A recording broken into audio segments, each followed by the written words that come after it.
So finally, after like so many messages, तो आज हमने प्लान किया है कि आज सारा कुछ बताया जाए कि मेक्सिको आने का प्रोसेस क्या है, क्या क्या डॉक्यूमेंट्स लगते हैं उसके लिए, कैसे अप्लाई करना है वीज़ा के लिए, और यहाँ पे आने के बाद क्या क्या डॉक्यूमेंट या कौन से अपॉइंटमेंट्स आपको लेने पड़ेंगे। सो वो सारा कुछ आज हम डिस्कस करेंगे इस ब्लॉग में। इस ब्लॉग कम इंफॉर्मेशन ब्लॉग ज़्यादा है, ऐसा कंसिडर करो आप इसको। तो सबसे पहले यहाँ पे आने के लिए हमें चाहिए पासपोर्ट। डिपेंड करता है आप कौन से कंट्री से हो। तो मैं तो इंडिया से हूँ, तो मेरे पास इंडिया का पासपोर्ट है। एंड अनफॉर्चुनेटली इसके सारे अंदर की डिटेल्स मैं आपके साथ शेयर नहीं कर सकता। वैसे भी डिफरेंट टाइप्स के पासपोर्ट रहते हैं, जैसे ऑर्डिनरी और रेगुलर पासपोर्ट, और नॉर्मल एक रहता है स्पेशल पासपोर्ट, और एक और तरह का पासपोर्ट रहता है जो जिसके बारे में मुझे नहीं पता। बट स्पेशल पासपोर्ट शायद जो मिलिट्री या गवर्नमेंट वाले रहते हैं उनके लिए रहता है, या फिर वो अप्लाई कर सकते हैं, उसका भी अलग प्रोसेस रहता है। बट मेरे पास नॉर्मल रेगुलर पासपोर्ट है 34 या 36 पेजेस का, जो कि इनफ रहता है क्योंकि मैं इतना ट्रैवल करता नहीं हूँ। सो मेरे लिए उतना इनफ है 34 पेजेस का। एंड पासपोर्ट के साथ साथ आपको ये भी मेक श्योर करना है कि जो भी आपका पासपोर्ट है उसकी वैलिडिटी कम से कम 6 मंथ्स रहनी चाहिए। वो 6 मंथ्स के अंदर अंदर एक्सपायर नहीं होना चाहिए। मीन्स अगर आप आ रहे हो, सपोज आप ट्रैवल करने वाले हो कल, सो कल से लेके 6 मंथ्स तक उसका वैलिडिटी रहना चाहिए, एक्सपायर नहीं होना चाहिए। अगर एक्सपायर होने वाला रहेगा तो आप अप्लाई नहीं कर सकते हो मेक्सिको के वीज़ा के लिए। सो वो आपको एक मेक श्योर करना पड़ेगा। अगर आपका passport and everything is okay, so उसके बाद आप ट्राई कर सकते हो वीज़ा के लिए अप्लाई करने के लिए। तो वीज़ा के लिए भी डिफरेंट टाइप्स ऑफ वीज़ाज रहते हैं। जैसे एक विजिटर वीज़ा रहेगा, जो शॉर्ट टर्म विजिटर का एक वीज़ा रहेगा, और उसमें ही शॉर्ट टर्म और एक लॉन्ग टर्म विजिटर वीज़ा रहता है। दूसरा वीज़ा रहता है एक वर्क वीज़ा रहता है। उसके बाद टेम्पररी रेसिडेंस वाला एक वीज़ा रहता है, और परमानेंट रेसिडेंस वाला एक वीज़ा रहता है। वैसे ही करके एक कुछ तो हमारे पास 10 या 11 टाइप्स के वीज़ा हैं। वो सारे मैं यहाँ पे लिस्ट डाउन कर दूंगा, आप जाके चेक कर सकते हो। सो मेरे केस में मैं कंपनी के थ्रू ट्रैवल कर रहा था, तो मुझको लगा टेम्पररी वीज़ा। तो कंपनी डिसाइड करती है कि आपको कौन सा काइंड ऑफ वीज़ा चाहिए, क्योंकि मेरा असाइनमेंट 1 साल के लिए हुआ है। सो वो 1 साल के लिए आपको कौन सा वीज़ा चाहिए, तो कंपनी ने एक्चुअली जो वीज़ा वाला प्रोसेस था हमारे लिए, वो सारा कंपनी ने मैनेज किया उनकी तरफ से। मीन्स कंपनी का एक थर्ड पार्टी टाई अप रहता है उनका किसी के साथ, तो वो जो थर्ड पार्टी वाले रहते हैं वो सारा कुछ मैनेज करते हैं आपके वीज़ा का प्रोसेस। सो वीज़ा का फॉर्म कैसा दिखता है मेक्सिको का, वो सारा कुछ मैं यहाँ पे अटैच कर दूंगा, और साथ ही साथ मैं इसके साथ लिंक भी दे दूंगा कि आप जाके वीज़ा का फॉर्म डायरेक्टली ले पाओ वहाँ से और देख पाओ कैसा रहता है वो। और वीज़ा के फॉर्म के साथ साथ मैं वो फॉर्म को फिल करने का प्रोसेस सारा कुछ आपको बता दूंगा। मीन्स उसके लिए भी मैं एक डॉक्यूमेंट अटैच कर दूंगा मेरे डिस्क्रिप्शन में, आप वहाँ से जाके उसको ले सकते हो। एंड वीज़ा के फॉर्म पे मैं बताता हूँ कौन कौन सी डिटेल्स लगेंगी। आपका जो भी बेसिक रेगुलर डिटेल रहता है आपके बारे में, आपका एड्रेस, नाम, नंबर एंड मेल आईडी, वो सारा कुछ, किस टाइप का वीज़ा के लिए आपको अप्लाई कर रहे हैं वो, और आपको पासपोर्ट साइज फोटो लगेगा। एंड वीज़ा के जो एप्लीकेशन फॉर्म रहता है उसके पीछे एक और कॉलम रहता है, उसमें पूछा रहेगा कि कौन कौन से डॉक्यूमेंट्स आप देना चाहते हो कंफर्मेशन के लिए। सो डिपेंड करता है कि means most of the times, अगर मैं जैसे कि मेरे केस में मैंने ट्रैवल किया कंपनी के थ्रू, सो मेरा जो रीज़न था ट्रैवल करने का वो वर्क एक्टिविटी रिलेटेड था। तो मेरे केस में हमें जॉब ऑफर लगा, जॉब ऑफर लेटर जो भी रहेगा, कवर लेटर जो भी रहेगा, और एक ऑथराइजेशन लेटर जो कंपनी के थ्रू दिया जाता है वो, और एक आईएनएम ऑथराइजेशन लेटर रहता है। ये आईएनएम जो रहता है ये इंटरनेशनल इमिग्रेशन एक ऑथराइजेशन लेटर रहता है जो मेक्सिको से मिलता है। और ये इंपॉर्टेंट इसलिए रहता है क्योंकि ये सारा कुछ ट्रेस डाउन करती है। ये मेक्सिको गवर्नमेंट का एक एम्बेसी रहता है जो ट्रैक करती है हर इंडिविजुअल कब आया कंट्री में, कर रहा है वो कंट्री में, कहाँ पे रहेगा और क्या करने वाला है, और कब एग्जिट करने वाला है। ये सारी डिटेल्स आईएनएन ऑफ डॉक्यूमेंट रहता है, उसमें आपको एक यूनिक नंबर असाइन किया जाता है। सो वो लगता है आपको वीज़ा के फॉर्म के लिए। सो जो भी आप एप्लीकेशन फॉर्म के पीछे भर रहे हो वीज़ा के, वो सारे डॉक्यूमेंट्स आपको लेके जाना पड़ता है आपके वीज़ा अपॉइंटमेंट के दिन। सो वीज़ा अपॉइंटमेंट के दिन आप मेक श्योर करें कि जब भी आपका अपॉइंटमेंट है आप उसके हाफ एन आवर बिफोर वहाँ पे रहें, सो दैट आपको कुछ ज़्यादा मैनेज दिक्कत और झंझट परेशानी ना हो। और मेक श्योर करें कि आपके जो भी डॉक्यूमेंट्स है उसके एटलीस्ट 2 कॉपीज आप लेके जाएं। क्योंकि वो कॉपीज वहाँ पे लगती हैं। और साथ ही साथ ये सारे डॉक्यूमेंट्स के साथ साथ आपको आपका ओरिजिनल पासपोर्ट भी लेके जाना है।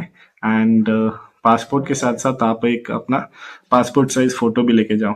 एक्चुअली जो मैं यहाँ पे फॉर्म अटैच करके देने वाला हूँ, और फॉर्म के साथ साथ जो भी अपॉइंटमेंट का प्रोसेस है उसमें सारी डिटेल्स रहेंगी। अगर आप कंपनी के थ्रू जा रहे हो तो वो भी आपको बताते हैं कि क्या क्या चीज़ें लेके जानी है, क्या क्या चीज़ें चाहिए, आपका पासपोर्ट फोटो का साइज कितना रहना चाहिए, और सारे डिटेल्स उसमें रहेंगी। सो कंपनी के थ्रू जब भी आप ट्रैवल करते हो अदर कंट्री में, सो ये थोड़ा इजी हो जाता है आपको वीज़ा वगैरह अप्लाई करना और सारा कुछ मैनेज करना। उसके बाद रहता है कि मेक्सिको के एम्बेसीज कहाँ पे हैं इंडिया में। सो दो जगह पे हैं जहाँ तक मुझको पता है, एक तो दिल्ली में, दूसरा मुंबई में। सो मेरा वाला तो मुंबई में हुआ था, वो हुआ था नियर बाय नरीमन पॉइंट के। सो क्योंकि मैं रहने वाला पुणे का हूँ तो मुझको मुंबई ट्रैवल करना इसी था, तो मैंने मुंबई एम्बेसी लिया और उसके लिए अप्लाई किया। और जब आप जाते हो वीज़ा का इंटरव्यू के लिए, उसी दिन पे अगर आपका सारा इंटरव्यू वगैरह प्रॉपरली गया है, so most probably high chances रहते हैं कि आपको उसी दिन पे दे दिया जाए मैक्सिको का वीज़ा।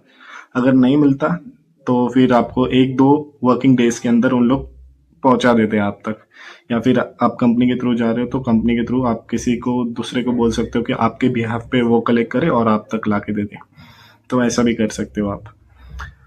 जैसे ही आपको वीज़ा सारा कुछ मिल जाता है, उसके बाद कंपनी को आपको बताना पड़ता है कि मेरे को कब ट्रैवल करना है, ट्रैवल डेट्स कंफर्म करनी पड़ती है, और स्टे वगैरह का सारा कुछ कंपनी मैनेज करती है उस हिसाब से। कब आप ट्रैवल करने वाले हो, कहाँ पे कब लैंड होने वाले हो, कितना दिन रुकने वाले हो, वो सारा कुछ कंपनी मैनेज करती है। एट द सेम टाइम आपको एक फॉरेक्स कार्ड भी असाइन किया जाता है जिसमें सर्टेन अमाउंट लोड करके आपको दिया जाएगा।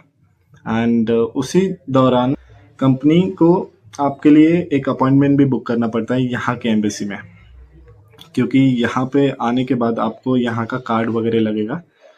वो पार्ट मैं आगे एक्सप्लेन करूँगा, क्योंकि वो वहाँ पे ज़्यादा सेंस बनाएगा एक्सप्लेन करना रादर देन यहाँ पे, क्योंकि यहाँ पे अभी हम दूसरे प्रोसेस की बात कर रहे हैं।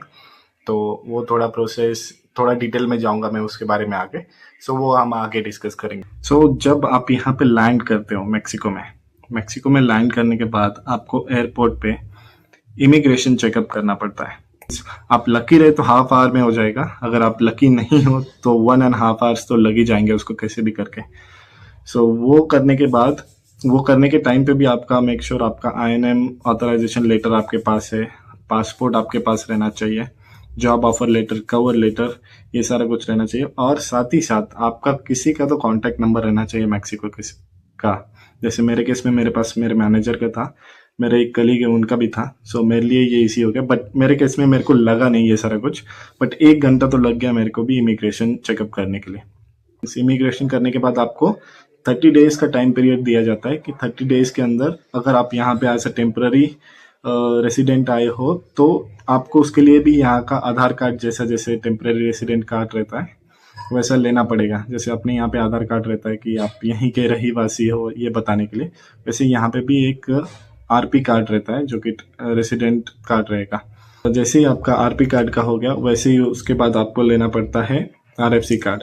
एक्चुअल में वो कार्ड नहीं रहता, एक डॉक्यूमेंट रहता है जो कि पैन कार्ड जैसा ही रहता है यहाँ पे, जो कि SAT ऑफिस थ्रू दिया जाएगा। SAT क्या रहता है? SAT जैसे एक टैक्स एडमिनिस्ट्रेशन सर्विस ऑफिस रहता है जो आपको प्रोवाइड करता है RFC कार्ड।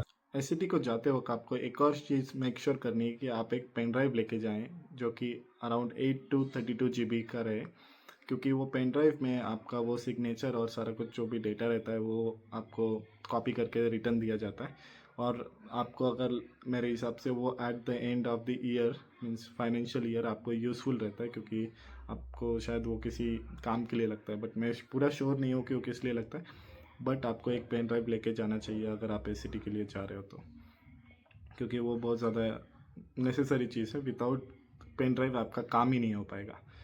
मेक श्योर करें आप जब भी SAT या फिर RFC के अपॉइंटमेंट के लिए जा रहे हैं, आप एक पेन ड्राइव कैरी करें नया फ्रेश, जो कि बिल्कुल एकदम कुछ करप्टेड ना रहे, क्योंकि अगर गलती से वो करप्ट हो गया तो आपके शायद फाइनेंशियल थोड़ा लॉस आपको बेयर करना पड़ सकता है।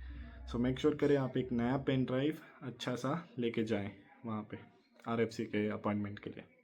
RFC कार्ड मतलब आपका फेडरल टैक्स पे रजिस्ट्री करवाते हैं यहाँ पे, सो दैट आपका जो भी आपका बैंक अकाउंट वगैरह सारा कुछ उसी से लिंक होगा। जैसे अपने को पैन कार्ड लगता ही लगता है मैंडेटरी इंडिया में, पैन कार्ड, आधार कार्ड, ये सारी चीज़ें मैंडेटरी इंडिया में बैंक अकाउंट ओपन करने के लिए, वैसे ही यहाँ पे RFC card and RP card आपको लगेगा ही लगेगा बैंक अकाउंट ओपन करने के लिए। सो एक बार आपका अगर RP एंड RFC कार्ड हो गया, उसके बाद आपको बैंक अकाउंट ओपन करना पड़ता है। बैंक अकाउंट ओपन करने के बाद आपको अपना फॉरेक्स सेटलमेंट करना पड़ता है। फॉरेक्स सेटलमेंट एक ऐसा प्रोसेस है जिसमें आपको जो भी एक्सपेंसेस आपने की है फॉरेक्स में, जो भी अमाउंट दिया था उससे, वो आपको सारा कुछ मेंशन करना पड़ता है। सो सपोज आपको 600 USD अमाउंट दिया है, वो 600 USD में से आप जितना भी एक्सपेंस करोगे वो सारा लिस्ट डाउन करके आपको भेजना पड़ता है कि हाँ, हम अपनी कंपनी को कि हाँ, हमने इतना अमाउंट लिया है, इसमें से यूज़ किया और ये रिमेनिंग अमाउंट है।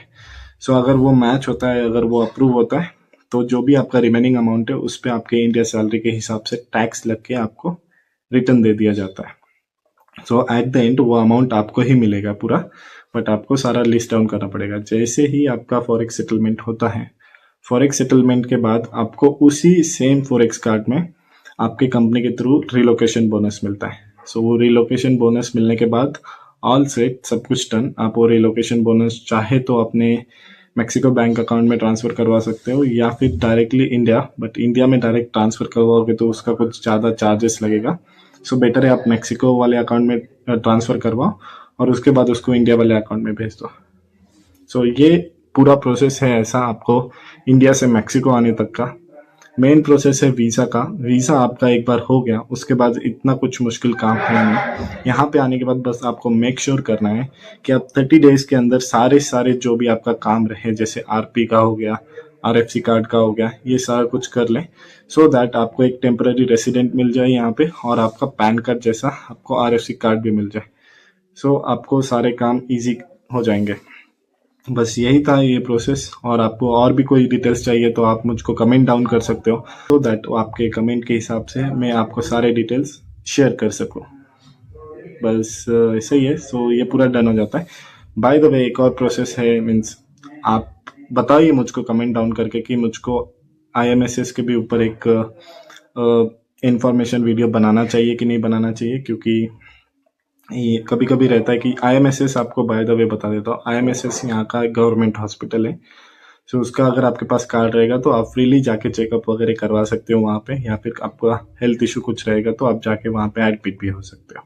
सो उसके लिए भी मैं, आप बताओ आपको अगर चाहिए रहेगा तो मैं उसके लिए भी एक इन्फॉर्मेशन वीडियो बना दूंगा, सो दैट आपके लिए ये हेल्पफुल रहे।